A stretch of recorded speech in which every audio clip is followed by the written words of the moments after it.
ఏ అపాయమునకు భయపడు. నీవు నాకు తోడయిందు, నీ దుడ్డు కర్రయు నీ దండమును నన్ను ఆదరించు. నా శత్రువుల ఎదుట నీవు నాకు భోజనము సిద్ధపరచు. నూనెతో నా తల అంటి ఉన్నావు, నా గిన్నె నిండి పొర్లుచున్నది. నేను బ్రతుకు దినములన్నీ కృపాక్షేమములై నా వెంట వచ్చి చిరకాలము యెహోవా మందిరములో నేను నివాసము చేసేది. దేవుడి వాక్యం గురించి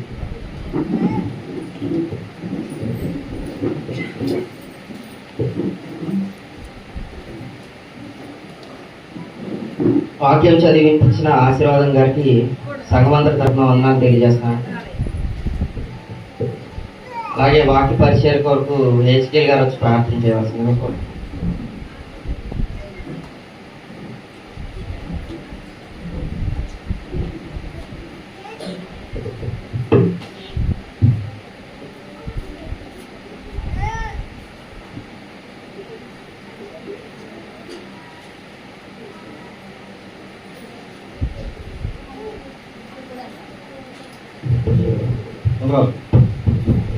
ప్రార్థన చేసుకున్నామండి. బయట కూడా సైలెంట్గా ఉండాలి. ప్రార్థన జరుగుతుంది, గమనించాలి. మీరంతా పిల్లలతో కంట్రోల్లో ఉంచుకోండి. ప్రార్థన చేసుకుందాం. ప్రభు పరిశుద్ధుల ప్రేమ మధ్య దయగల మా తండ్రి గర్భాలించిన ఆయన యువరాత్మ కాచి కాపాడి భద్రపరిచిన ఆయన సజీవులు లెక్కలు ఉంచిన ఆయన దేవుడిని ఆయన ఈరోజు ఆరాధించిన గొప్ప భాగ్యాన్ని ఇచ్చింది కూడా స్తోత్రములు. ఆయన ఇంత భాగ్యం లేని బిడ్డలు ఎందరో ఉన్నారు ఆయన. కాబట్టి వారందరికీ ఆయన మరి తెలియదు కాబట్టి వారందరికీ మేమందరం కూడా ఆయన తెలియజేసేవారుగా మేము, మా సంఘం, మా బిడ్డలు మేమందరం కూడా ఆయన మరి నిజమైన దేవుని గురించి ఆయన సత్యాన్ని చెప్పిన ఆయన సత్యంలో నడిపించే బిడ్డలుగా ఉండడానికి సహాయం చేయమని, మరి ముఖ్యంగా ఆయన ఇంకా రావాల్సిన బిడ్డలు ఆయన వారందరూ కూడా త్వరగా రావడానికి సహాయం చేయమని, ముఖ్యంగా ఆయన మరి ఇప్పుడు వాక్యం చెప్పడానికి సిద్ధపడిన బిడ్డలను మీరు పరిచయం జ్ఞాపకం చేసుకోండి. ఈ జ్ఞానంతో ఆయన మాకు వాక్యాన్ని బోధిస్తారని సహాయం చేయమని, ఈ వాక్యం ద్వారా ఆయన మా లోపాలు ఏమైనా ఉంటే కనుక మీ వాక్యం ద్వారా మేము చదివిన వాక్యాన్ని మాకు దయచేయమని, మరి ముఖ్యంగా ఆయన మరి చందయ్య గారిని పరిచయం జ్ఞాపకం చేసుకోండి ఆయన. మరి అక్కడ వాక్యం బోధించడానికి వెళ్ళారు, ఆరాధన నడిపించడానికి వెళ్ళారు ఆయన. బిడ్డలు పరిచయం జ్ఞాపకం చేసుకోండి. బిడ్డలు వెళ్తున్నప్పుడు వస్తున్నప్పుడు ఆయన ప్రయాణం అంతా మీరే చూడండి. మరొకసారి నాయన మరి రావాల్సిన బిడ్డలు గెలవడానికి సహాయం చేయమని క్రీస్తునామంలో అడిగి మామ పరమ తండ్రి ఆమేన్. అందరికి వందనాలు తండ్రి. దయచేసి వందనాలు చెప్పండి అయ్యా.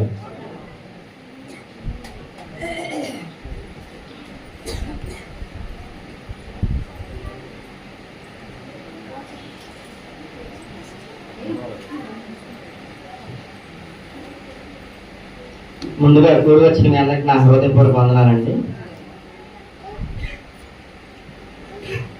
ఈరోజు ఒక చక్కటి అంశాన్ని మనం తెలుసుకోబోతున్నాం. అదేంటంటే అందరికీ తెలుసు మనం ఎలాంటి వాళ్ళం. ఇప్పుడు మనం ఏ పరిస్థితిలో ఉన్నాం? కొంత దురదృష్టవంతులు, కొంత అదృష్టవంతులు. ఎందుకని దురదృష్టవంతులు?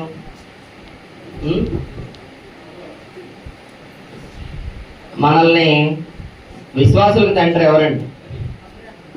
అబ్రహాం. మన విశ్వాసంలోకి నడిపిన తండ్రి ఎవరు? పెద్దయ్య గారు. అలాంటి ప్రియులు, ఎంతో గొప్ప సువార్థికుడు పెద్దయ్య గారిని మనం కోల్పోయాం.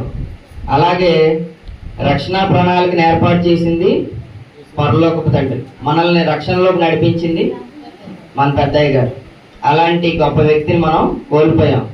అలాగే మన కొరకు ప్రాణం పెట్టింది ఎవరు? యేసు ప్రభు. ప్రాణం పోయేంత వరకు పనిచేసింది ఎవరు? మనల్ని సువార్తలో నడిపిస్తూ పెద్దయ్య గారు. అలాంటి గొప్ప వ్యక్తిని, గొప్ప సువార్థికుడిని మనం అందరం కోల్పోయాం. కాబట్టి మనం దురదృష్టవంతులే. మనందరికీ ఒక బలంలాగా ఉండి మనల్ని ముందుండి నడిపించేవారు పెద్దయ్య గారు. అలాంటి గొప్ప మహోన్నత వ్యక్తిని మనం కోల్పోయాం. మనం అదృష్టవంతులం కూడా. ఎందుకని? అలాంటి గొప్ప సువార్థికుడి ద్వారా మనం దేవుని గురించి తెలుసుకున్నాం. ఆయన నడిపింపులో నడిపింపడ్డాం. చాలా మంది సువార్థికులు కొన్నాళ్ళు ఉంటారు, కొన్నాళ్ళు చెప్తారు, తర్వాత వదిలేస్తారు. కానీ పెద్దయ్య గారు ఎన్ని సంవత్సరాలని సువార్త పని చేస్తుంది? దాదాపుగా 58 సంవత్సరాలు. అసలు కరెక్ట్గా లెక్కేయలేము మనం. ఎందుకంటే స్వాతంత్రం వచ్చే నాటికి ఆయన బావి తవ్వుతున్నాడంట. బావి తవ్వుతుంటే అప్పుడు పోస్ట్ మ్యాన్ వచ్చి ఉత్తరం ఇచ్చి మనందరికీ స్వాతంత్రం వచ్చిందని చెప్పి ఊళ్ళో అందరికీ జనాలు చెప్పాడంట. ఆ టైంలో స్వాతంత్రం వచ్చిన నాటికి ఆయన కుర్ర యుక్త వయసులో ఉన్నాడు, దరిదాపుగా 15 నుంచి 20 మధ్యలో. ఆ రోజుల్లో లెక్కలేదు కాబట్టి చెప్పలేము.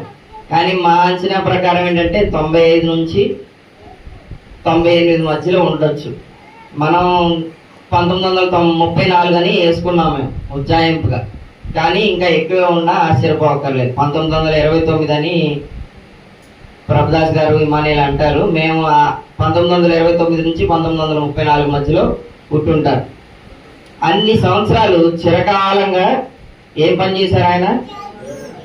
1969లో క్రీస్తు సంఘంలో బాప్తిసం పొందారు. అంతకుముందు వేరే మిషనరీలో పనిచేశారు. కానీ నిజమైన సంఘము, నిజమైన రక్షణ సువార్తను తెలుసుకున్న తర్వాత ఆయన క్రీస్తు సంఘంలో పనిచేయటం ప్రారంభించారు.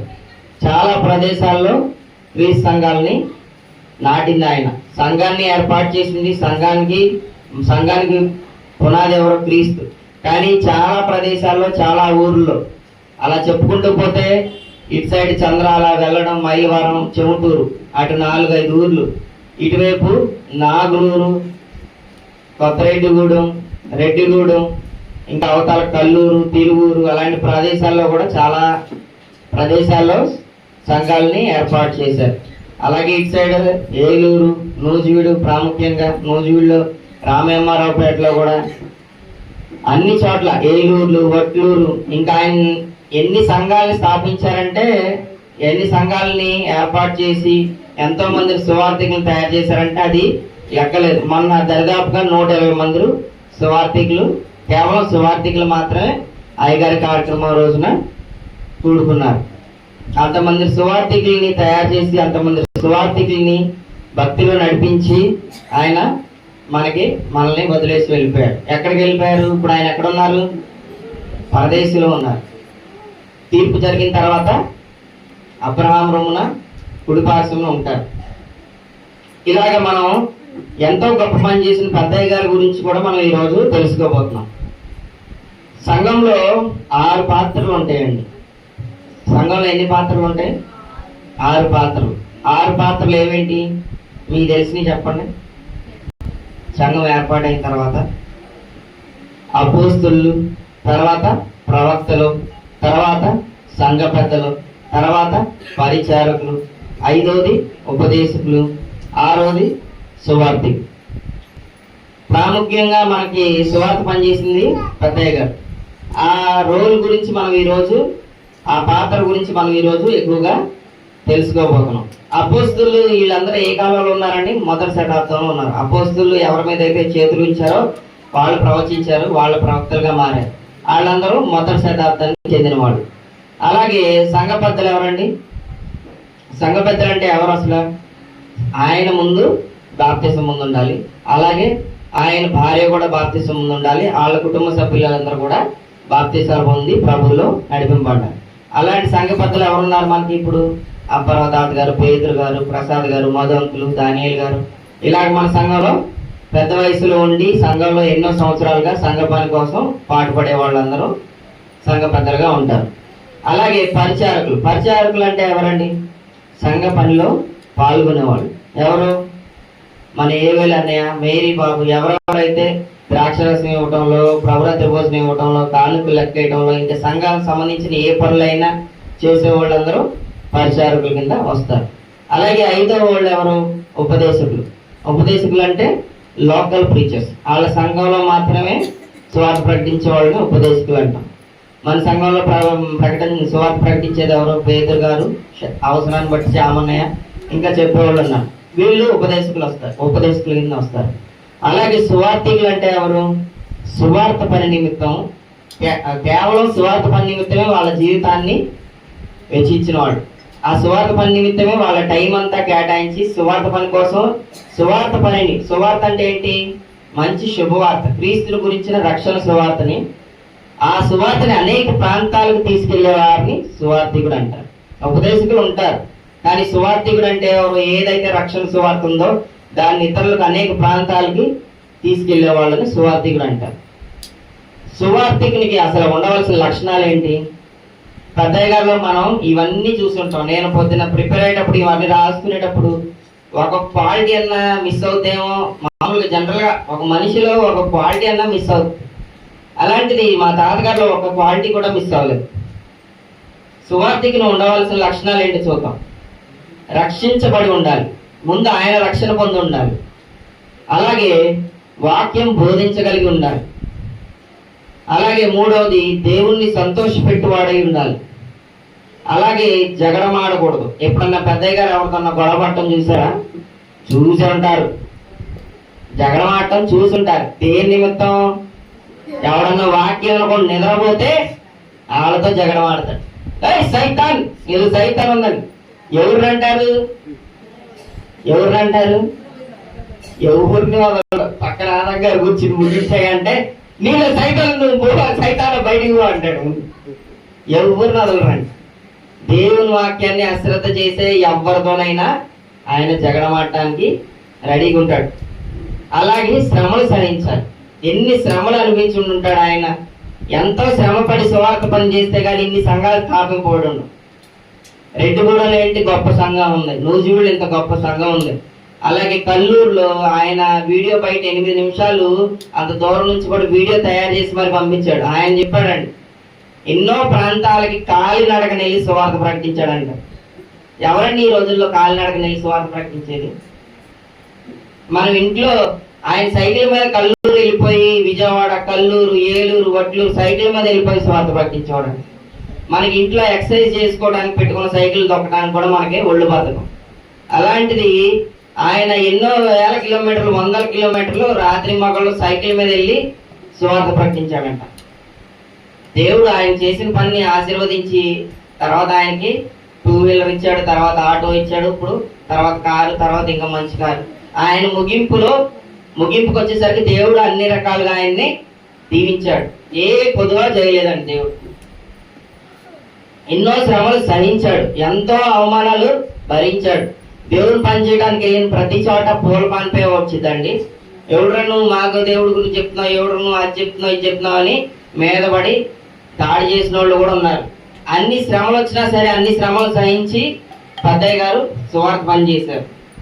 అలాగే సత్యవాక్యం ప్రకటించాలి. వాక్యం ఎవరైనా ప్రకటిస్తారు, కానీ సత్యం మీద నిలబడి పరాఖండిగా చెప్పి ఎంతమంది మీదకైనా సరే గట్టిగా, ఎంతమంది ముందు అయినా సరే నమ్మకంగా గట్టిగా చెప్పిన వ్యక్తి పెద్దయ్య గారు. అలాగే ప్రేమతో సువార్త చెప్పాలి.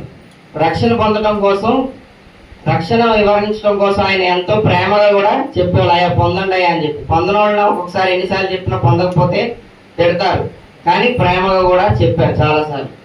అలాగే ప్రకటించాల్సిన దాంట్లో కూడా సువార్థికులకు ఉండాల్సిన లక్షణాలు, ఇన్ని లక్షణాలు ఉన్నాయి కదా, ఏ ఒక్కటన్నా పెద్దయ్య గారు మిస్ అయిందండి? ఒక్కటి కూడా మిస్ అవ్వాలి. అంత పర్ఫెక్ట్ సువార్థికుడు ఆయన. అలాగే ప్రకటించేటప్పుడు కూడా ప్రకటించే వాక్యంలో కూడా చాలా క్వాలిటీస్ ఉండాలి. సంఘ సభ్యులు ఎలా నడుచుకోవాలో తెలియజేయాలంట సువార్థికుడు. మనందరికీ తెలియజేశారా ఎలా ఉండాలో? ఎప్పుడు తెలియజేస్తూనే ఉంటాడు ఆయన. ఎప్పుడన్నా లోటుపాటు జరిగిందండి, టైంకి రాని ఎప్పుడు గద్దిస్తూనే ఉంటాడు. దేవుని సన్నిధిలో ఎలా ఉండాలో పిల్లల దగ్గర నుంచి పెద్దల వరకు అందరినీ గద్దిస్తాడు, ఖండిస్తాడు, గద్దిస్తాడు, బుద్ధి చెప్తాడు. అలాగే స్త్రీలు ఎలా ఉండాలని ఎన్నో ప్రసంగాలు, పెళ్లిళ్ళలోనేంటి, బోధలోనేంటి ఎన్నో ప్రసంగాలు స్త్రీల గురించి చెప్పే ఉంటారు.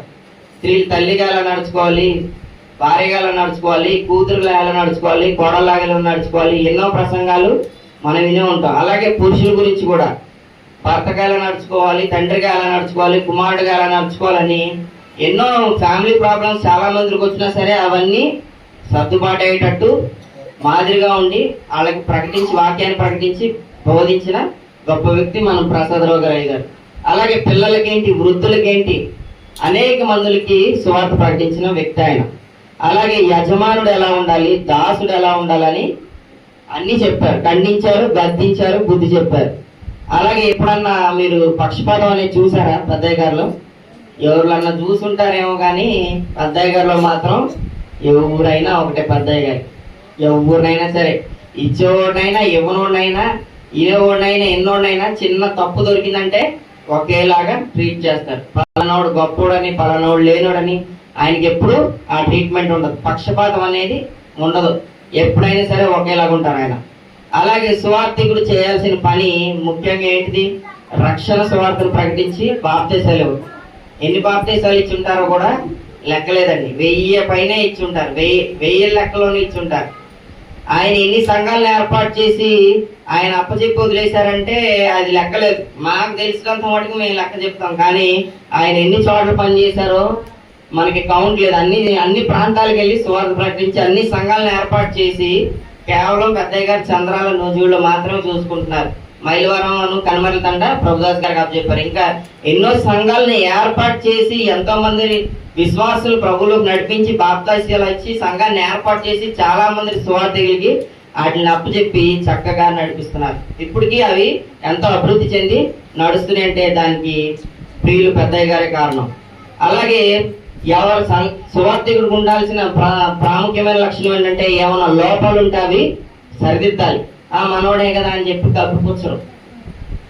ఎప్పుడైనా లోపాలు ఉంటే కప్పిపుచ్చారండి. నా కొడుకే కదా అని చెప్పి ఎప్పుడన్నా మా నాన్నగారిని క్షమించారండి? ఎప్పుడు క్షమించరు.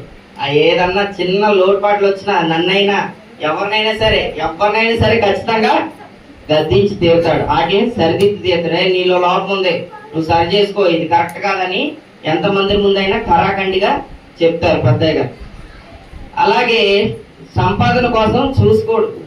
ఆయన ఎప్పుడన్నా దేన్నన్నా ఆశించి వచ్చారండి? ఎవరి దగ్గరికన్నా వచ్చి ఏమన్నా ఆశించారా? కానుక లేదని చెప్పిన రోజున ఉందండి?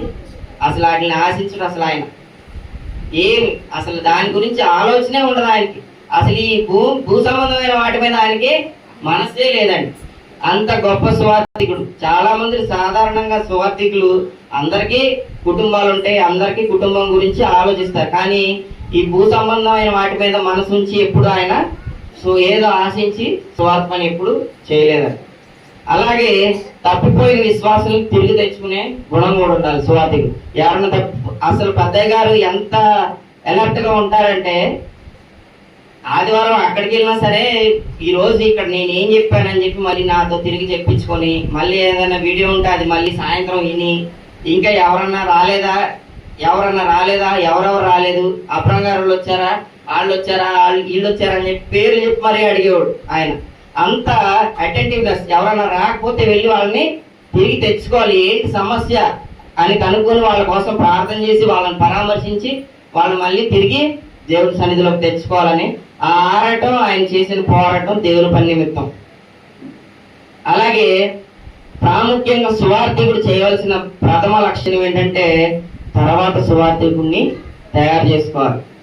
ఎంతమంది సువార్థికులు తయారు చేశాడండి పెద్దయ్య గారు? ఏమన్నా లోటు ఉందా మీకు? ఇప్పుడు మా నాన్నగారు ఉన్నారు, ప్రభుదాస్ గారు ఉన్నారు, నేనున్నాను, ఇమ్మానుయేల్ ఉన్నాడు, గ్రేస్ ఉన్నాడు. ఎంతమంది సువార్థికులు తయారు చేశాడు? ఆయన కుటుంబంలోనే కాదు, ఇప్పుడు మీలో ఉన్న చాలా మంది కూడా సువార్థికులాగా వాక్యం చెప్పగలుగుతున్నారంటే ఎవరు కారణం అండి? ముందు తరాలకి సువార్త ప్రకటించాలంటే ఒక సువార్థికుడు ఇంకొక సువార్థికుడిని రెడీ చేయాలి ఎప్పుడైనా సరే. ఆ సువార్థికులను అందరినీ రెడీ చేయడానికి ఎంతో గొప్ప పని చేసి కృషి చేసిన వ్యక్తి పెద్దయ్య గారు. ఎక్కడెక్కడ తిన్నాడో ఎక్కడెక్కడ పడుకున్నాడో కూడా తెలియదంట. ఊరిగడ్డి మీద పడుకున్నాడు అంట. కండం ఉంటే నేల మీద, చాప మీద, లేదా ఏమీ లేకపోతే ఏదైతే కండం ఉందో అదే నేల మీద తీసుకొని పడుకొని సువార్త పని చేశాడంట. అంత గొప్ప సువార్త పని ఈ రోజులో ఎవరైనా చేయగలరండి? ఎవరు చేయలేము, మనం ఎవరం చేయలేము. ఇవన్నీ చేయలేక ఈ పాటలన్నీ పడలేకగా మేము ఉద్యోగాల్లోకి వెళ్ళిపోయింది. ఇన్ని పాటలు ఉంటాయని తెలిసే కదా. కానీ ఈ శారీరక సంబంధమైన శ్రమలన్నింటినీ కూడా లెక్క చేయకోకుండా చివరాఖరి వరకు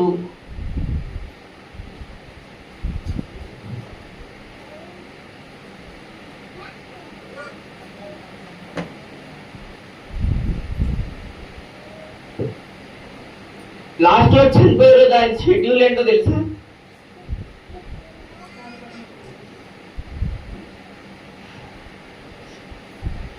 ఉదయం వెళ్ళి ప్రభుకుమార్ ఎంగేజ్మెంట్ చేయాలి. శుక్రవారం నాడు ఆయన మరణించారు.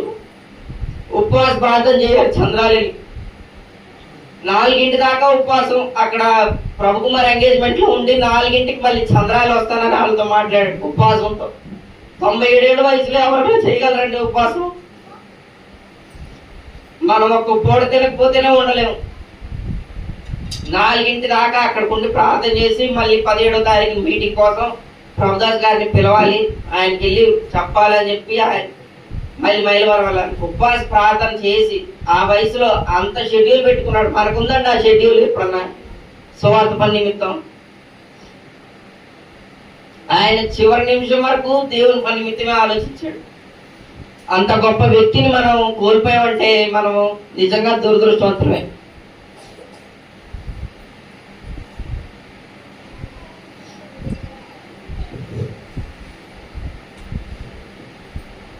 అంత పని చేసిన ఆయనకి మంచి వీడ్కోలు మరి సంఘస్థులందరూ తెలియజేశారు.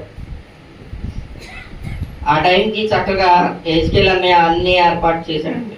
నేను విజయవాడ నుంచి వస్తుంటే నేను ఫోన్ చేశాను అన్నయ్యకి, అన్నయ్య పలానా కావాలంటే సమాధి పెట్టేంటి బండి ఏంటి అన్ని ఏర్పాటు చేశాడు. మహేష్ కూడా, మేమందరం అక్కడికి వెళ్ళిపోయాం బాధలో ఉండి. మహేష్ కూడా చక్కగా అన్నయ్యతో కోఆర్డినేట్ చేసుకొని ఆ పూలేంటి ఆ వాహనం ఏంటి అన్ని అరేంజ్ చేసి చివరి వరకు మహేష్ ఆయన కుటుంబ సభ్యులందరూ ఉండి, కుర్రోళ్ళందరూ అలాగే సంఘ సభ్యులు కూడా ఆయన తీసుకెళ్లే వాహనాన్ని మనోళ్ళే టైం లేకపోతే పూలన్నీ కట్టి చక్కగా ఆ వాహనాన్ని కూడా సిద్ధపాటు చేశారు. పెద్దలందరూ ఉండి పెద్దయ్య గారిని చక్కగా సాగనంపారు. ఆ తర్వాత జ్ఞాపకార్థ కూటం కూడా చక్కగా జరిగించారు.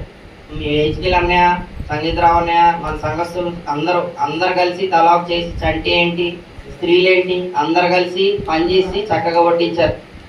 ఆయనకు సంబంధించిన కార్యక్రమం ఎంత చక్కగా జరిగిందంటే మా జీవితంలో ఇప్పటి వరకు మేము అంత ఘనంగా కానీ అంత చక్కగా కానీ ఏ ఫంక్షను చేయలేదు. ఆయన అంత చేసిన పని అంత గొప్పది కాబట్టి నాకు ఒక్కటే నన్ను కోరుకున్నాడు మా తాతయ్య. నేను నా వయసు వచ్చేస్తుంది, నేను చనిపోతానని నాకు తెలుసు, నాకు పిలుపు వస్తుంది, ప్రభు పిలుపు, నాకు సంబంధించిన సమాధి మాత్రం చక్కగా కట్టించాయా, దేవునికి మయం రావాలి, ఘనంగా కట్టించు, కార్యక్రమాలన్నీ చక్కగా జరిగించని నన్ను ముందే కోరుకున్నాను. ఆయనకి ఇచ్చిన మాట ప్రకారం నేను అప్పుడే చెప్పాను మా తాతగారు, తాతయ్య నువ్వు దేవుని పని చేస్తూ ఉండు, దేవుడు పిలిచినప్పుడు వెళ్ళిపోతావు, అందరం వెళ్ళేవాళ్ళమే, నేను మాత్రం ఆ కార్యక్రమాలన్నీ చక్కగా ఘనంగా జరిగిస్తాను, నేను చూసుకుంటానని మా తాతయ్యకి మాట ఇచ్చాను. సంఘంలో ఉన్న ప్రతి ఒక్క బిడ్డ సహాయంతో సహకారంతో నేను చక్కగా ఆ కార్యక్రమాన్ని జరిగించాను. మహేష్ ముందు రోజు నేను లాస్ట్కి నేను ఎవరిని అడగలేదు, అందరూ వాళ్ళంతటా వాళ్ళే చేశారు పెద్దయ్య గారి పనులంటే. లాస్ట్కి మహేషే వచ్చాడు. నేను ఓవర్లోడ్ అయిపోయాను, పనులు చేయలేకపోతున్నాను ఒక్కడిని. ఎవరికైనా చెప్దాం అనుకునే లోపు మహేష్ వచ్చేసి ముందు రోజు కూడా వచ్చి పనులన్నీ చక్కగా చూసుకున్నాడండి. సంఘంలో ఉన్న ప్రతి ఒక్క బిడ్డ పెద్దయ్య గారి కార్యక్రమాన్ని చక్కగా జరిగించినందుకు, ఆయన ఏదైతే కోరుకున్నాడో అది చక్కగా జరిగించినందుకు మీ అందరికీ నా హృదయపూర్వక వందనాలండి.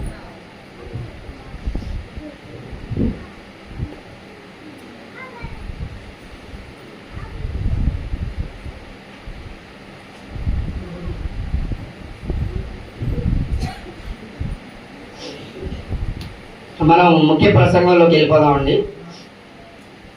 సువార్థికుడు అనే అంశాన్ని మనం తెలుసుకోబోతున్నాం కదా.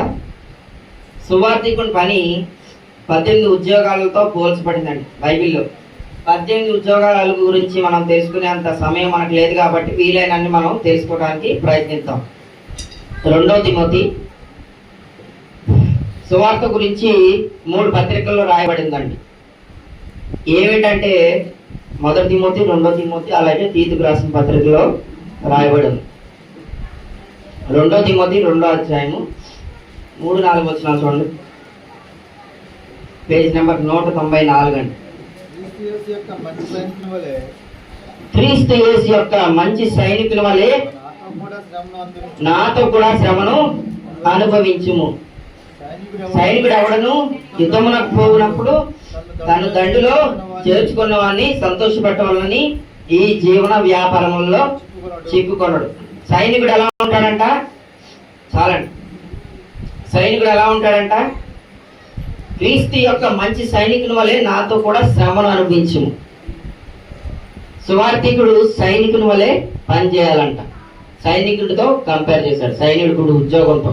సైనికుడు ఎలా ఉంటాడండి?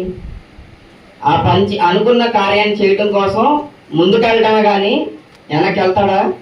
అవసరమైతే ప్రాణాలు తెగించి మరి విజయం కోసం పోరాడతాడు శత్రువుతో. అలాగే సువార్థికుడు కూడా అలాంటి పని చేయాలంట. సైనికులతో పోల్చబడి సైనికుడు పొద్దున్నే ఎన్నింటికి లేస్తారండి వాళ్ళు?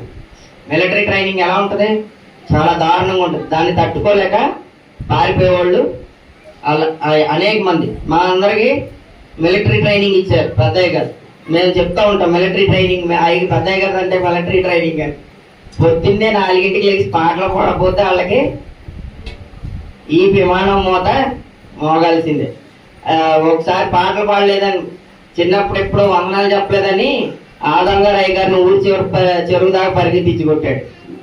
ఇమ్మానేలు పాట పాడలేదని చెప్పి ఇమ్మానేలు కొడితే ముక్కులోంచి రక్తం కూడా వచ్చింది. భక్తి విషయంలో ఆయన సైనికుల్లాగా పనిచేశాడు, ఆయన సైనికుల్లాగా పోరాడాడు. అలాగే ముందు తరాన్ని కూడా సువార్తలో నడిపించాడు. సైనికుడు ఎన్నింటికి లెగుతాడు? Early morning లెగిసిపోతాడు. ఎన్నింటికి? 4ంటికి. పెద్దయ్య గారు 4ంటికి, అసలు ఏ టైం పలానా టైం అనేది ఉండదు ఆయనకి. 2ంటికి, 4ంటికి, 6ంటికి ప్రార్థనే ప్రార్థన, పాటలే పాటలు. ఎప్పుడు పాటలు వినపడుతూనే ఉంటాయి. ఒక సైనికుడిలాగా పనిచేశాడండి. ఎంత డెడికేషన్ అంటే ఏ టైంలోనైనా సరే, అసలు నువ్వు ఆయనతో పాటు ఆయన ట్రైన్లో చేరితే నువ్వు అలసిపోతావేమో కానీ ఆయన అలసిపోడు. పాఠమే పాఠమే అంటాడు. ఎంత అంటే ఒక రోజు 2 రోజులు వర్షం తుఫాను కంటిన్యూస్ గా పడిందండి. కృపరావులని కూడా తీసుకెళ్ళాడు. ఒకసారి ఆటో ఇబ్బంది పడితే, ఆటోలో ప్రాబ్లం వస్తే ఆటో ఆగిపోయినా సరే ఆయన మాత్రం ఆడు, నువ్వు రిపేర్ చేసుకో రా, నేను వెళ్తానని అంటాడు తప్ప ఆయన ఒకసారి ముందుకు బయలుదేరాడంటే వెనకడిగేయడం అనేది ఉండదు. మనం భయపడిపోయి వర్షం పడుతున్నాను, తుఫాను వస్తున్నాను వెనకడిగేస్తాం. ఒకసారి ఆయన తీసుకుని ఎన్టీఆర్ కాలనీకి వెళ్ళదు, జోరు వర్షం పడుతుందండి. ఎదరు కూర్చున్నోడికి నీటి చుక్కలు ఎలా తగులుతాయి మొహం మీద, పొడుస్తున్నాడు టామ్ టామ్, ఇంతలా చుక్కలు పడుతున్నాయి. నాకైతే అమ్మో తానే, నేను తోలేను, ఎక్కడ పక్కన చెట్టు కింద ఆడుకున్నాడు, వాణి వాణి అని చెప్పి 7 నుంచి బయలుదేరి ఎన్టీఆర్ కాలనీ దాకా వర్షంలోనే తీసుకెళ్ళిపోయాడు ఆయన.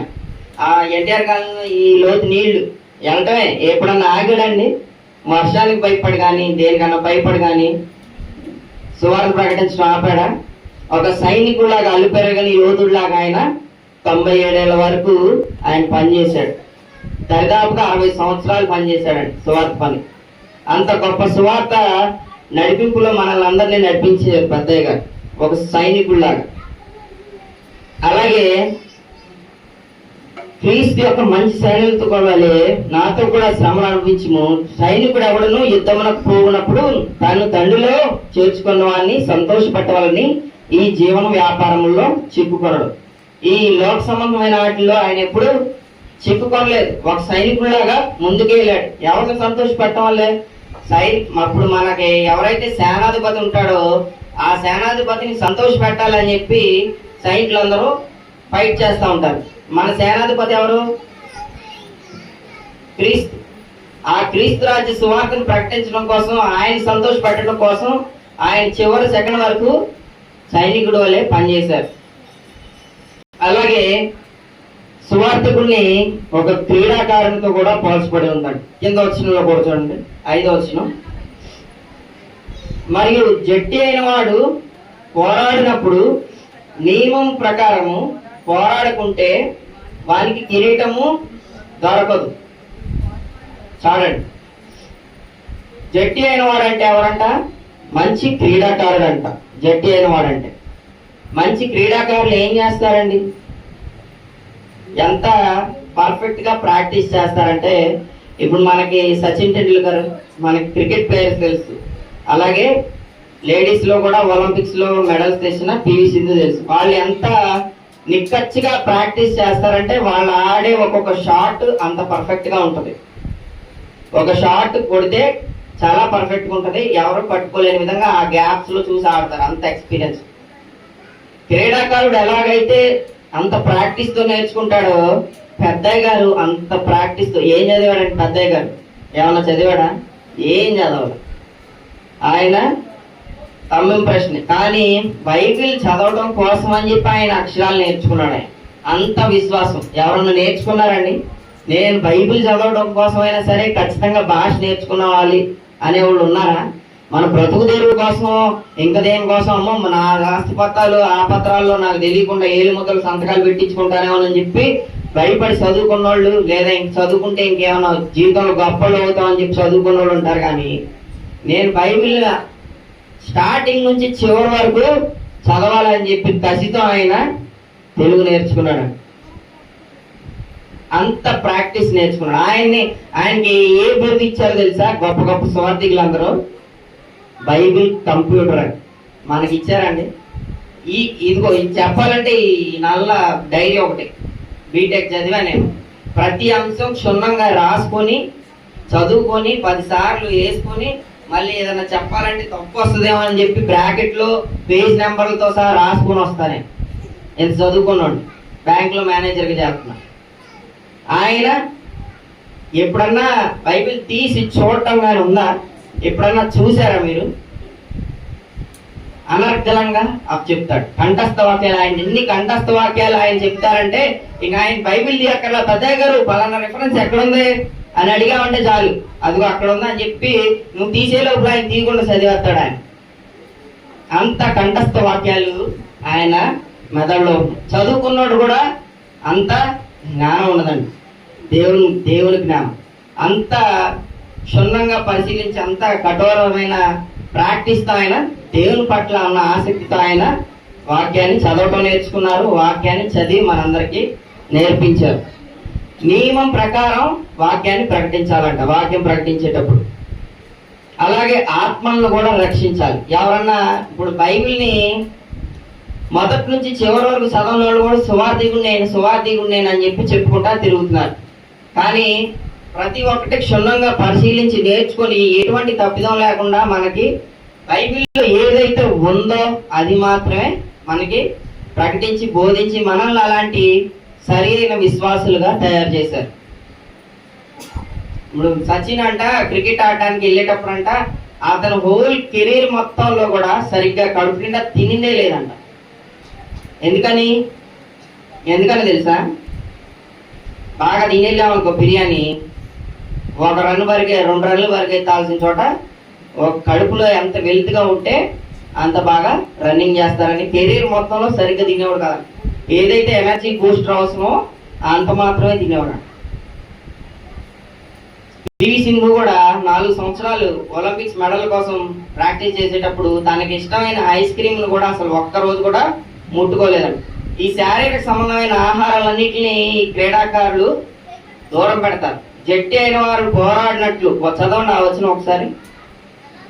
మరియు జట్టి అయిన వాడు అంటే మంచి క్రీడాకారుడు పోరాడినప్పుడు నియమ ప్రకారం పోరాడుకుంటే వానికి కిరీటము దొరకదు.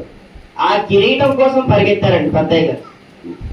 ఆ కిరీటం నేను గన్ షార్ట్ చేయగానే పరిగెత్తాలి, నేను ముందే పరిగెట్టేస్తాను, నేను ముందే అందరికన్నా ముందే సగం దూరం ఉంటానంటే అవుద్దా?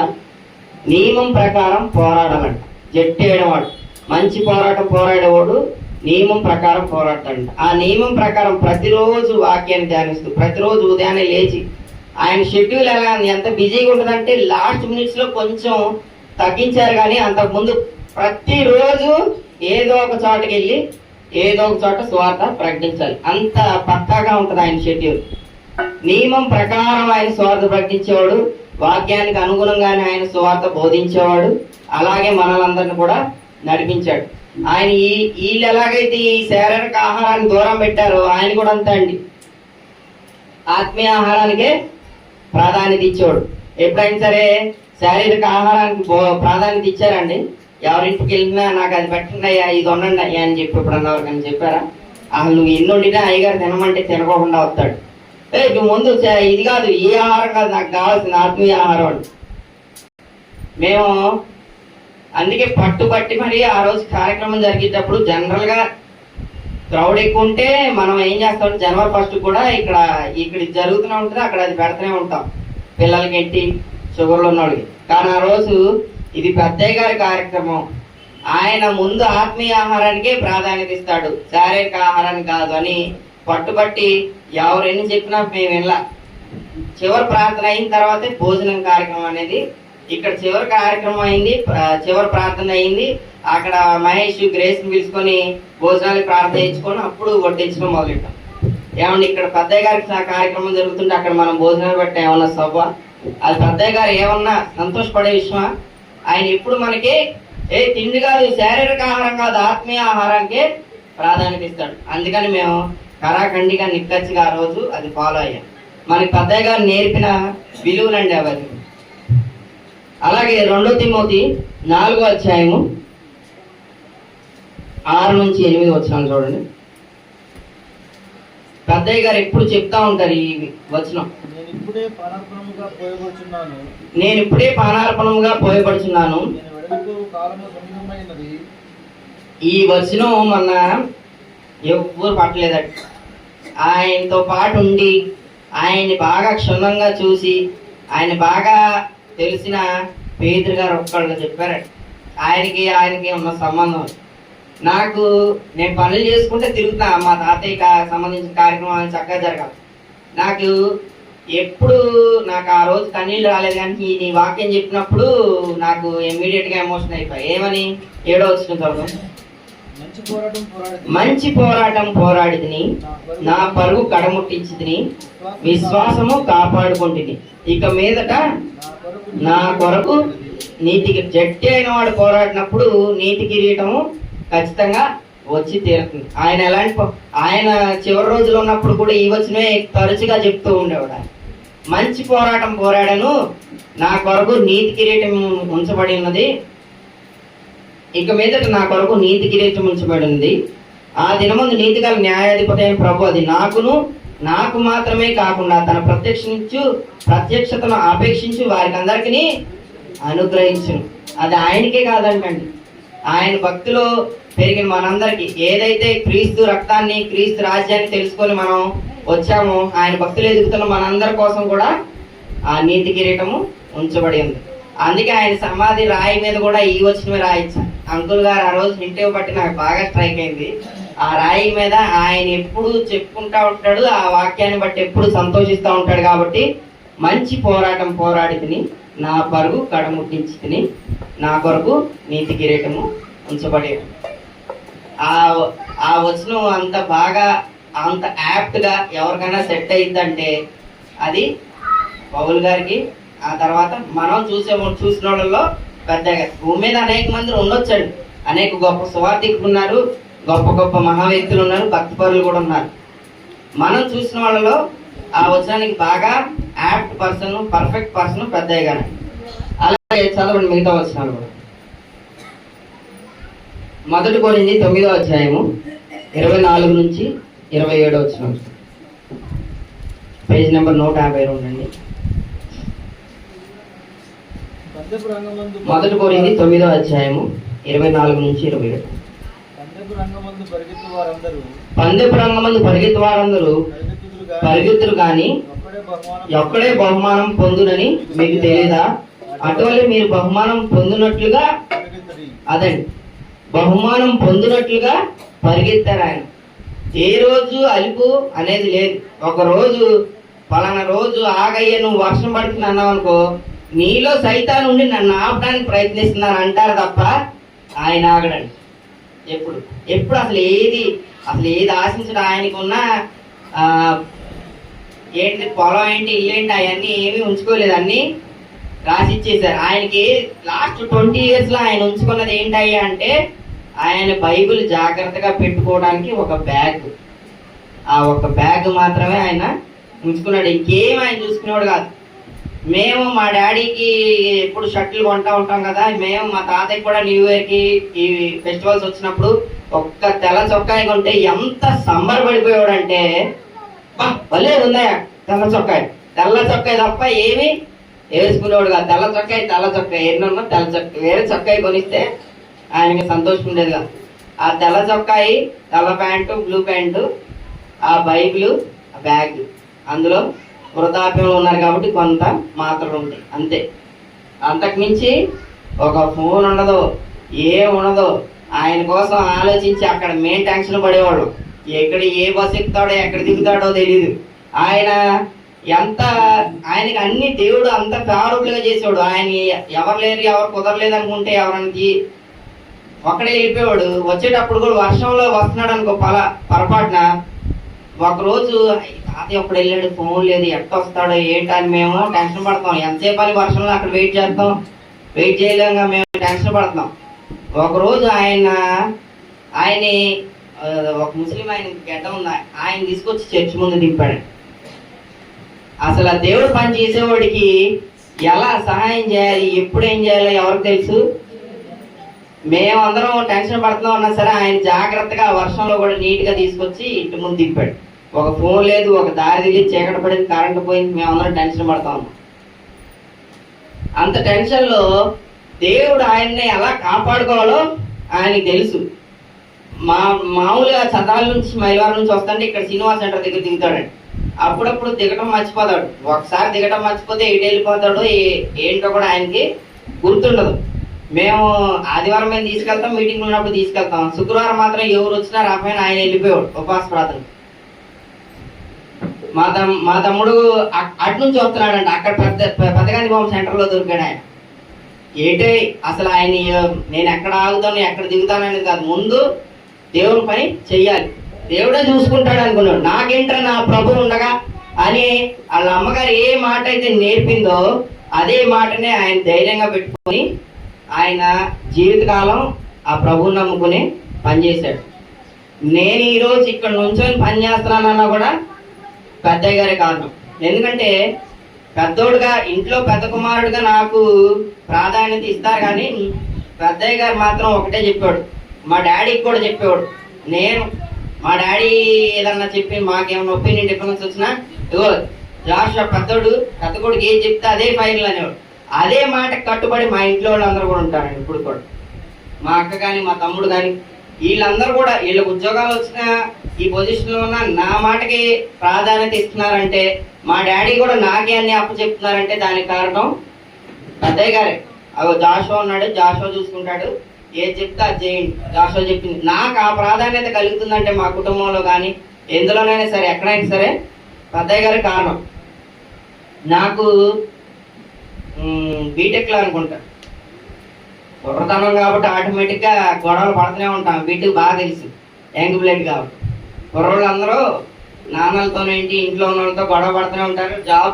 జాబ్ రావడం డిలే అయినప్పుడు గొడవలు వస్తే ఒక రోజు ఏం చేశా, నేను వెళ్ళిపోతాను ఇంట్లోంచి అది దాన్ని గట్టిగా అరిచేసా. మా డాడీ నన్ను తిట్టడం కొట్టడం ఏదో జరిగింది గుర్తులేదు, నేను వెళ్ళిపోతా అది అని చెప్పి బాగా గొడవ పడి రాత్రి 10:30 అయింది. 10:30 అయితే నేను వెళ్ళిపోతానని చెప్పి మా అమ్మ ఒక తెలివి కాలేదు, ఎవడన్నా ఇంటికి వచ్చి ఆనందం అంటే ముందు తాళా చేసేస్తుంది, బయట తాళాలు వేసి ఆడు తిన్న తర్వాతే తాళాలు ఎత్తానని. అట్లాగే నేను ఎక్కడ వెళ్ళిపోతానని తాళాలు వేసేసింది. నేనేం చేసా, ఇటు తాళాలు వేసినాను, ఇటు పక్కన ఇల్లు ఉండేది కాదు, ఈ సందులోంచి పరిగెత్తి గోడదు కట్టి పారిపోయినాయి. ఇంట్లోంచి వెళ్ళిపోతా నేను మళ్ళీ రాలే అది ఇది అని చెప్పి. మా తాతయ్యకి 86-87 ఏళ్ళు ఉంటాయండి. రాత్రి 11 అప్పుడు మా అమ్మ ఒక సందులోకి వెళ్ళింది నన్ను ఎత్తుక్కుంటా, మా తాత ఒక సందులోకి వెళ్ళాడు. నేను అక్కడ ఏదో బస్సు పట్టుకుని ఎటోగటి పోదామని చెప్పి మైలవరం బస్ స్టాండ్ దగ్గర కూర్చున్నాయి. పెద్దయ్య గారు నా కోసం ఎత్తుక్కుంటా ఆ వయసులో కర్ర పట్టుకున్న రాత్రి సమయంలో నా కోసం ఎత్తుక్కుంటా ఆ యాప చెట్టు దగ్గరికి వచ్చి అటు నుంచి నడుచుకుంటా సినిమా సెంటర్కి వచ్చాడు. ఆ వయసులో మా తాత ఆ టైంలో నడుచుకుంటా నా కోసం వచ్చి ఎదుగుతున్నసరికి నేను దూరం నుంచి చూశాను. నా కోసం మా తాతయ్య ఇంత ట్రబుల్ తీసుకుంటున్నాడు, అనవసరంగా మా తాతయ్యని ఈ వయసులో ఇబ్బంది పెట్టకూడదు అని నేనే దూరం నుంచి చూసి మళ్ళీ నడుచుకుంటూ వచ్చి సర్లే తాతయ్య ఇంటికి వెళ్ళిపోదాం అని చెప్పి మా తాతయ్యని తీసుకొని ఇంటికి వచ్చాను. ఆ రోజు కనుక మా తాతయ్య మళ్ళీ రాకపోతే, మా తాతయ్యని చూడకపోతే నేను ఎటెళ్ళే ఉన్నా ఏమయ్యో తెలియదు కదా. అలాగే ఇంకొక ప్రాముఖ్యమైన చేంజ్ నా జీవితంలో జరిగింది. ఒకటే, నా ల్యాప్టాప్ పాడైపోయింది అనమాట. బ్యాంక్ ఎగ్జామ్స్ ప్రిపేర్ అవుతున్నప్పుడు, అప్పుడు 2వ సంవత్సరం అవుతుంది, ఉద్యోగం రాలేదు, ఇంకా ఉద్యోగం ట్రయల్స్లో ఉన్నాను. ఆ టైంలో మా అక్క పెళ్ళప్పుడు నా ల్యాప్టాప్ వాటర్ పడి పాడైపోయింది. ఎగ్జామ్లు రాయాలంటే అయితే ఇక్కడ నూజివీడులో ఇంటర్నెట్ షాప్లో గంటకు 30 రూపాయలు కట్టి రాయాలి. ఒక్కొక్క ఎగ్జామ్ రాయాలంటే రోజుకి 200 అన్న ఖర్చు పెట్టాలి. మరి పెద్ద ఎగ్జామ్ 3 గంటలు 4 గంటలు కాబట్టి అంత ఖర్చు పెట్టాలి నెట్ కోసం. ఈ పక్కనేమో ల్యాప్టాప్ పాడైంది. లేదా విజయవాడ వెళ్ళి, ఎండాకాలంలో విజయవాడ వెళ్ళి ప్రతిరోజు వెళ్ళి అక్కడ రాయాలి ఎగ్జామ్. ఇవన్నీ కాదని చెప్పి నేను పాత ల్యాప్టాప్ బాగు చేపిద్దామని చెప్పి ఆ షాపుల చుట్టూ తిరుగుతుంటే ఒక్కొక్క షాప్ కూడా ఒక్కొక్క పార్ట్ లేపేశాడు. ఒకడు మెమరీ కార్డు లేపేశాడు, ఇంకొకటి చార్జర్ లేపేశాడు, ఇంకొకటి పార్ట్. లాస్ట్కి ఈ బాగు చేయట్లేదని చెప్పి నేను ఇంకొక షాప్లో ఇస్తే, బాబు ఇందులో పార్ట్లు ఏం లేవు, మేము ఆడ నుంచి బాగు చేయమన్నారు. అలాంటి దుస్థితికి తెచ్చేశారు. ఆ టైంలో నేను ఎగ్జామ్ రాయాలి, ల్యాప్టాప్ ఏమో అక్కకేమో పెళ్ళైంది, డాడీ దగ్గరేమో సరిగా డబ్బులు లేవు. ఆ టైంలో నేను ఇబ్బంది పడతానని చెప్పి, ఏంట్రా ఏంటి తిరుగుతున్నావు, ఏం కావాలి నీకు అని అడిగాడు మా తాతయ్య. కరెక్ట్గా అకౌంట్లో 35,000 ఉన్నాయి. 35,000 నా ల్యాప్టాప్ ఖరీదు 33,000 అవుతుంది. పెద్దయ్య గారు నా ఇబ్బంది చూడలేక పెద్దయ్య గారు ఆయన అకౌంట్లోంచి ఆయన చెక్ రాసిచ్చాడు. ఆ 33,000తో కొత్త ల్యాప్టాప్ కొనుక్కొని ఆ సంవత్సరంలో నేను ఆ కొత్త ల్యాప్టాప్తో, పాత ల్యాప్టాప్ సరిగ్గా పనిచేసేది కాదు, ఎగ్జామ్లు కూడా అంతకు రాసేవాడు. ఒక్కొక్క రోజు 10 ఎగ్జామ్లు రాసేవాడిని. ఆ కొత్త ల్యాప్టాప్ బాగా పనిచేసేది, నేను కూడా బాగా ఎగ్జామ్ రాసేవాడిని. అదే సంవత్సరంలో నాకు ఉద్యోగం వచ్చింది. నా ఇబ్బందిని చూసి ఆయన ఎమ్మటినే కొత్త ల్యాప్టాప్ ఇప్పించాడు. అది ఆయన ఇప్పించకపోయి ఉంటే నేను ఇంకా తిరుగుతూ ఉంటాను, టైం వేస్ట్ అయ్యేది, టైం పాస్ అయిపోయేది. ఈ రోజు సెటిల్ అయ్యి కూడా మంచి పొజిషన్లో ఉన్నానంటే కూడా దానికి కూడా కారణం మా తాతగారి. అంత సపోర్టివ్గా సంఘస్థులకేంటి, కుటుంబీకులకేంటి, ప్రతి ఒక్క దాంట్లో ప్రతి ఒక్కరిని సపోర్ట్ చేసుకుంటూనే వచ్చారు తప్ప ఎవరికి ఏ లోటుపాటు చేయలేదు. అలాగే సువార్థికుని ఇంకొక రోల్తో, ఇంకొక ఉద్యోగంతో బైబిల్లో కంపేర్ చేయబడింది. అదేంటంటే మంచి వ్యవసాయకుడు అంట సువార్థికుడు. 2 తిమోతి 2వ అధ్యాయం 6వ వచనం చూడండి.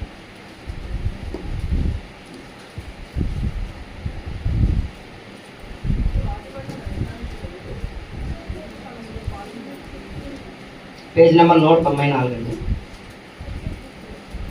చదవండి. పాటుపడిన వ్యవసాయకుడే మొదట ఫలముల్లో పాలు పుచ్చుకొనవలసిన వాడు. పాటుపడిన వ్యవసాయకుడే మొదటి ఫలంలో పాలు పుచ్చుకోవాల్సిన వాడు అంట. సువార్త అనేది మంచి వ్యవసాయంతో పోల్చాడు. మనం అందరం ఒక గొప్ప బలమైన వృక్షాలాగా ఈ సంఘంలో ఎదిగామంటే దానికి ఎవరు చేసిన పని కారణం అండి? పెద్దయ్య గారు ఎంతో బలంగా. ఇప్పుడు మనం ఒక మొక్క నాటుతాము, నాటేసి వదిలేస్తే అది పెరుగుద్దా? ప్రతిరోజు దాన్ని పాలు చేయాలి, నీళ్లు పోయాలి, పూలంత చాకరీ చేయాలి. అది చేస్తేనే ఆ మొక్క బతికి చెట్టులాగా మారి మహావృక్షంలాగా ఎదుగుతుంది. మనమందరం ఇంత విశ్వాసంలో ఎన్ని శ్రమలు వచ్చినా, ఎన్ని ఉడుదుడుకులు వచ్చినా బలంగా ఉన్నామంటే పెద్దయ్య గారు చేసిన ఆ గొప్ప పనే కారణం. అలాంటి గొప్ప పని చేసిన ఆయన ఇక్కడ ఏమని ఉందండి? పాటుపడిన వ్యవసాయకుడే మొదటి ఫలముల్లో పాలు పుచ్చుకొనవలసిన వాడు. ఆయన ఎప్పుడన్నా మొదటి ఫలాన్ని కోరుకున్నాడండి?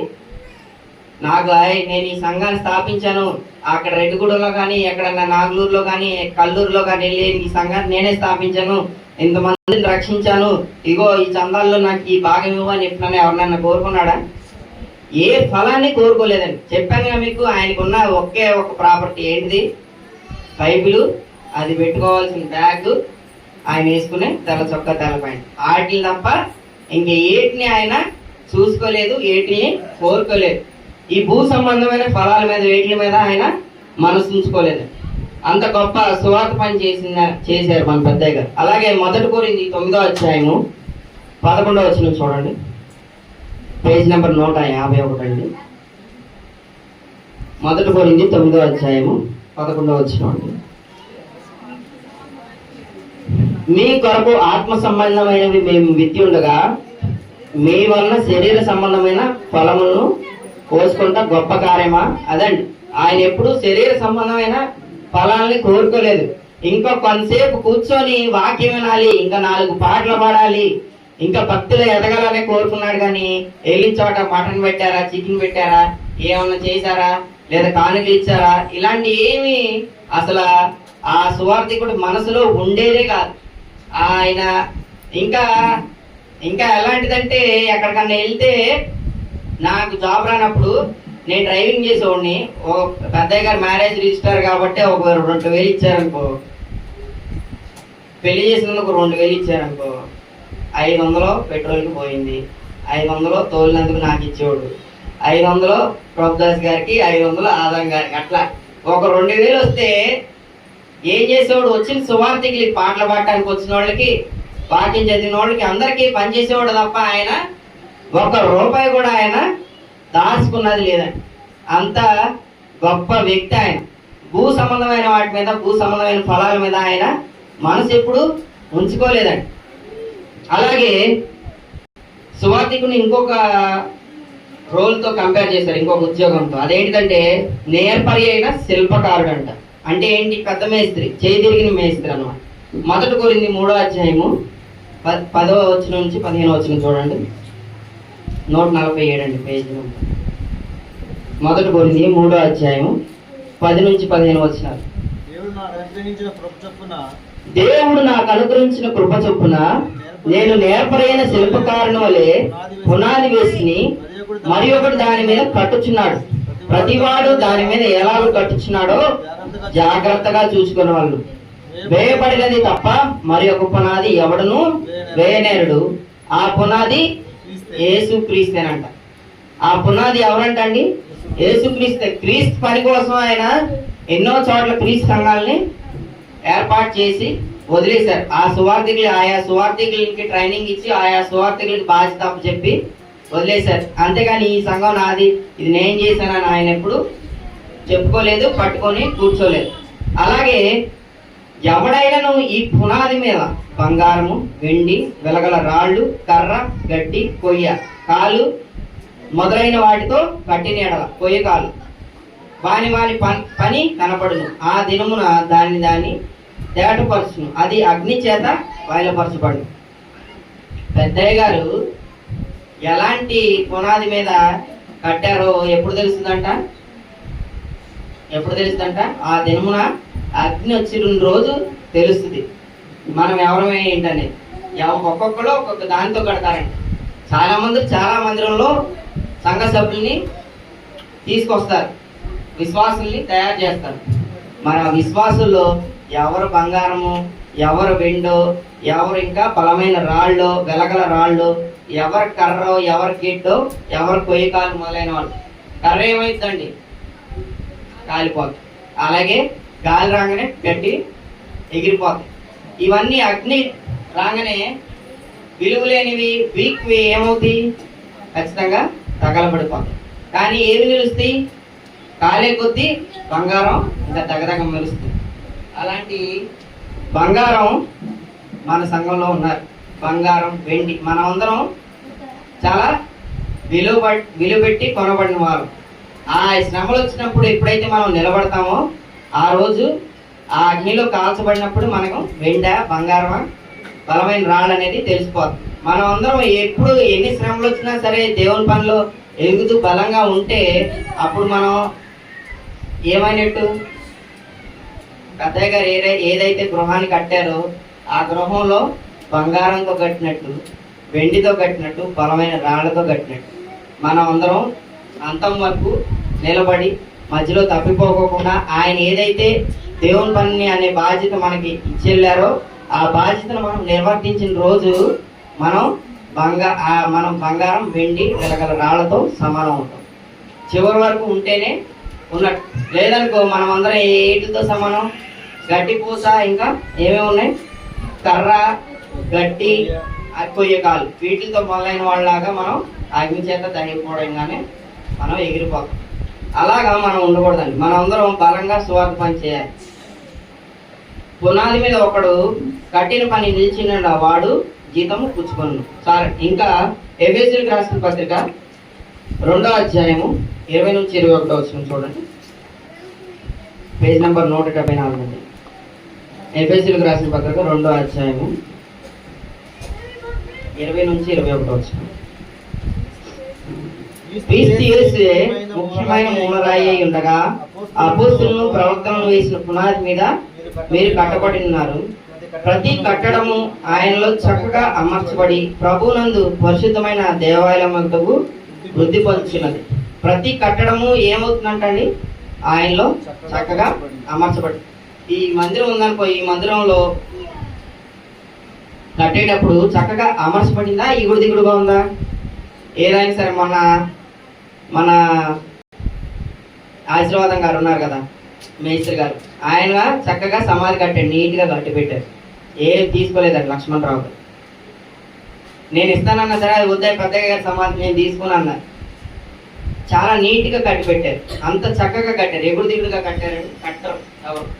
ఏదైనా సరే చక్కగా ముఠా మేస్త్రి ఏం చేస్తాడంటే చక్కగా అమర్స్తూ కడతాడు. ఏదైతే ఎగుడు దిగుడు అని రాయి ఉంటుందో దాన్ని చెక్కి సదరం చేసి నీట్గా కడతారు. ఆ దేవాలయం ఒకటకు వృద్ధి పొందుతున్నది. ఆయనలో మీరు కూడా ఆత్మ మూలముగా దేవుని నివాస స్థలమై ఉండుటకు, మనం ఏమై ఉండుటకు కట్టబడుతున్నామంట, దేవుని నివాస స్థలమై ఉండుటకు మనం కట్టబడుతున్నాం. ఈ నివాస స్థలంలో ఉన్న రాళ్ళు బలంగా అంతం మట్టుకుంటేనే పెద్దయ్య గారు నీట్గా కట్టిన దానికి విలువ ఉంటుంది. మనం అందరం అంతం మటుకు విశ్వాసంలో నిలకడగా చక్కగా అమర్చబడి ఏదైతే ఆయన కట్టారో ఆ కట్టడకు తగ్గట్టుకు మనం ఏ విశ్వాసం నుంచి సడిలిపోకుండా ఏదైనా ఇబ్బంది వస్తే కూలిపోతూ ఉంటాయి అనమాట. అలాంటి ఇబ్బందులు ఆటంకాలు ఎదురైనప్పుడు మనం అందరం ఐక్యంగా ఉండి దేవుని పని ఇంకా ముందుకు తీసుకెళ్ళాలి. అలాగే సువార్తికుడిని ఇంకొక దానితో పోల్చబడింది. పేజ్ నెంబర్ 151, 1 కొరింథీ 9వ అధ్యాయము 7వ వచనం చూడండి.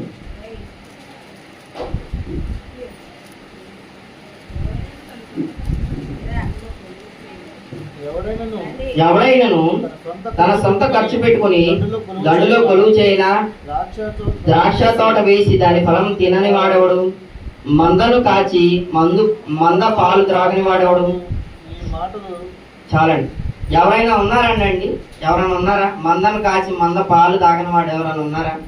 కాపరి. మనకి ఏదన్నా ఉందంటే పొలం ఉందనుకో, దాని నుంచి వచ్చిన ప్రతిఫలాన్ని మనం ఆశిస్తాం. ఏదన్నా కాపరి ఏదన్నా మందను కాస్తున్నాడంటే దాని నుంచి వచ్చే ఫలాన్ని కోరుకుంటాడు. కానీ పెద్దయ్య గారు మాత్రం ఏ ఫలాలని ఆశించకుండానే పనిచేసేవాడు, నిరంతరం వరకు అంతం మటుకు సువార్తని ప్రకటించారు. అలాగే చివరిగా ఫిలిప్పీలకు రాసిన పత్రిక 1వ అధ్యాయము 26 నుంచి 30 వచనాలు చూడండి. పేజ్ నెంబర్ 178 అండి. ఆయన ఎప్పుడు కోరుకునేవాడండి. ఆయన ముగింపులో ఉన్నప్పుడు ఈ వచనాలు బాగా చెప్తా ఉండేవాడు. అందరికీ బాగా ఇన్నేవాళ్ళకైతే ఖచ్చితంగా రిమైండ్ అవుతుంది. నేను అందుకే ఈ వచనాన్ని ఏరుకొని మరి తీసుకొచ్చాను. ఫిలిప్పీలకు రాసిన పత్రిక 1వ అధ్యాయము 26 నుంచి 25 నుంచి చదవండి. మరి ఇట్టి నమ్మకము కలిగి నేను మరలా మీతో కలిసి యుండుట చేత నన్ను గూర్చి క్రీస్తు యేసునందు మీకున్న అతిశయము అధికమగునట్లు మీరు విశ్వాసమందు అభివృద్ధి ఆనందమును పొంది నిమిత్తము నేను జీవించి మీ అందరితో కూడా కలిసి ఉందని నాకు తెలియను. అదండి ఈ 27వ వచనం పర్టికులర్ గా చెప్పేవాడు. ఎక్కడికి వెళ్ళినా సరే 27వ వచనం చెప్పేవాడు. నేను వచ్చి మిమ్మల్ని చూచినను రాకపోయినను మీరు ఏ విషయంలోనూ ఎదిరించి వారికి బెదరక. ఎవరన్నా దేవుడు పని చేస్తున్నప్పుడు మనకి ఎవరన్నా ఎదిరించి మనం భయపెట్టాలని చూస్తే వాళ్ళకి ఏమవకూడదంట, మనం బెదరకుండా మనం స్వార్థ పని చేయాలి. ఎప్పుడన్నా ఆయన బెదిరాడండి ఎవరన్నా వచ్చి ఇది తప్పు అది తప్పు ఎందుకు చెప్తున్నావు అంటే అస్సలు బెదిరేవాడు కాదు. వాళ్ళు తనినా తిట్టినా ఏమన్నా దాడి చేసినా సరే బెదరలేదు. బెదిరేవాడు అయితే స్టార్టింగ్ లోనే డౌన్ ఫాల్ ఉండేది. ఎన్ని సంవత్సరాలు 60 సంవత్సరాలు సుమారుగా అల్లిపెరగకుండా స్వార్థ పని చేయగలిగేవాడు కాదు. చదవండి. ఇంకా అందరూ ఒక్క భావంతో సువార్త విశ్వాస పక్షం ఏం చేయాలంటండి? మనం ఎలాంటి భావంతో? ఒక్క భావంతో మనం అందరం ఐక్యమత్యం కలిగి, నేను వచ్చినా సరే రాకపోయినా సరే బెదిరించే వారికి భయపెట్టే వాళ్ళకి బెదరకోకుండా మనం అందరం ఒక్క భావంతో సువార్తని ప్రకటించాలి. మీరు చదవండి. ఏక మనసు గలవారై అందరూ ఒక్క భావంతో సువార్త విశ్వాస పక్షమున పోరాడుచు ఏక మనసు గలవారై నిలిచిన్నారని నేను మిమ్మల్ని గూర్చి వినులాగున మీరు క్రీస్తు సువార్తకు తగినట్లుగా ప్రవర్తించాలి. మనం దేనికి తగినట్టుగా ప్రవర్తించాలండి? ఈ క్రీస్తు సువార్తని మనకి ఏదైతే పెద్దయ్య గారు మనకి బోధించారో, ఈ బైబిల్లోంచే బోధించారా ఇంకేమైనా ఒక మాట కొత్తగా ఎక్స్ట్రా యాడ్ చేసి చెప్పారు? ఎప్పుడు చెప్పింది లేదు. క్రీస్తు సువార్తను మనకి ఏదైతే బోధించారో ఆ క్రీస్తు సువార్త పక్షముగా దానికి అనుగుణంగా దానికి తగినట్టుగా ప్రతి నిమిషం మనం ఏం చేయాలి? ప్రవర్తించాలి. ఒక్క భావంతో ఐక్యమత్యంతో ఏకంగా ప్రవర్తించి బెదిరించే వాళ్ళకి మేము బెదిరిపోకూడదంట. అట్లు మీరు బెదరకుండా వారికి నాశనమును మీకు రక్షణను కలుగుటకు సూచన ఉన్నది. ఇది దేవుని వలన కలిగినది. ఇట్టి నాశనము ఎవరు కలుగుద్దంట? మనల్ని భయపెట్టే వాళ్ళకి కలుగుతుంది. అలాగే రక్షణ ఎవరికి కలుగుద్ది? మనందరికీ కలుగుతుంది. చాలండి, ఇంత మటుకు వాక్యమైన మీ అందరికీ నా వందనాలు. రక్షణ మనందరికీ కలగాలి. నాశనం ఎవరికి కలుగుద్దంట? మనల్ని ఎవరైతే ఎదిరించి బెదిరించాలని చూస్తారో వాళ్ళకి కలుగుద్ది ఖచ్చితంగా. మనం బెదరకోకుండా అందరం ఏకభావంతో ఐకమత్యంతో ఏదైతే పెద్దయ్య గారు మనకి క్రీస్తు యొక్క వాక్యాన్ని బోధించారో అందులో చివరి మటుకు కొనసాగుదాం. ఎటువంటి శ్రమలు వచ్చినా సరే మనల్ని కాపాడేవాడు, రక్షించేవాడు ఎవరు? దేవుడే. పెద్దయ్య గారి ప్రార్థనలు మనందరితో ఎప్పుడు తోడుగానే ఉంటాయి. మనందరం ఏకభావంతో క్రీస్తు సంఘాన్ని, క్రీస్తు రాజ్య సువార్తని ప్రకటిస్తూ క్రీస్తు సంఘాన్ని, నూజివీడులో ఉన్న క్రీస్తు సంఘాన్ని, ఇంకా అనేక చోట్ల ఉన్న క్రీస్తు సంఘాన్ని మనందరం ఏకభావంతో ముందుకు తీసుకెళ్తాం. ఇంతవరకు వాక్యమైన మీ అందరికీ నా హృదయపూర్వక వందనాలండి. అనొచ్చి ప్రభాతి పోషణ కార్యక్రమం నడిపించాల్సిందిగా శ్యామని కోరుకుంటున్నాను. ఇంతవరకు వాక్యమైన మీ అందరికీ నా వందనాలు.